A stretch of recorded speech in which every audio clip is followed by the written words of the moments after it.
I'm reviewing this movie because I get extra credit in my global studies class if I do. So yeah, I really don't have anything clever for this intro. Just cue the... yeah.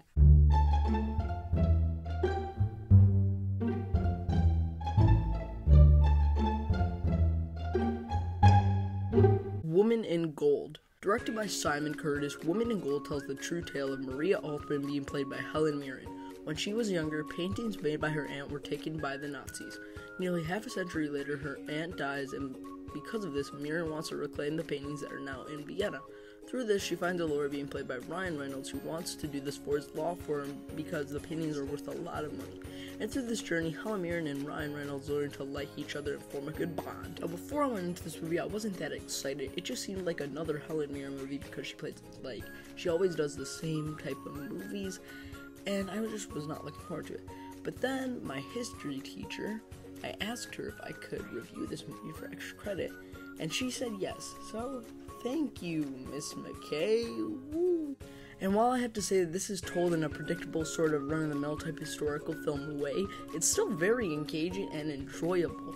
Helen Mirren does a fantastic job in this movie as Maria Altman. She perfected that Jewish German accent to a T, and overall, she's just playing the typical character that she normally does, but this time it's better. It's actually quite enjoyable.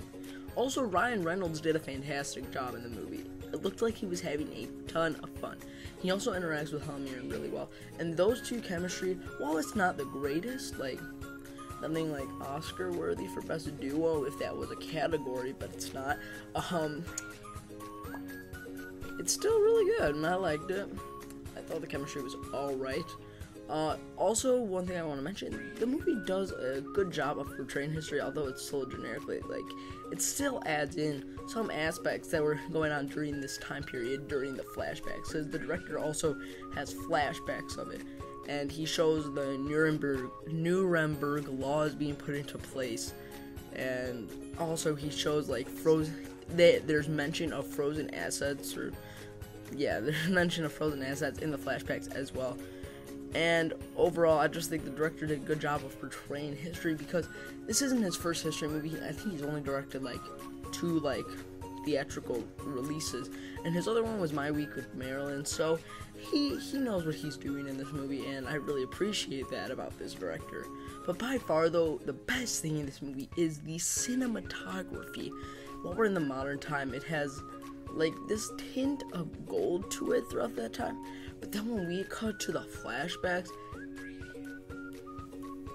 it honestly, this is gonna sound really cheesy, but I felt like I was in that scenario with the characters just because of how the scene looked, and the cinematography in it was brilliant.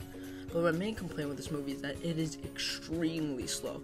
Now, the theater I went to, it was packed with elderly people, and a lot of them were falling asleep, but a lot of them were also cheering throughout the entire movie.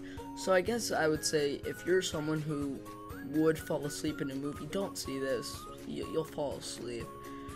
But, yeah, in the end, though, Women in Gold is a perfect little fluff film to rent from Redbox. Final grade is a 4 out of 5 stars for Women in Gold. Thank you guys so much for watching. All my links will be in the description as always. And until my next review, I am Random Mr. 411, and I will see you all later.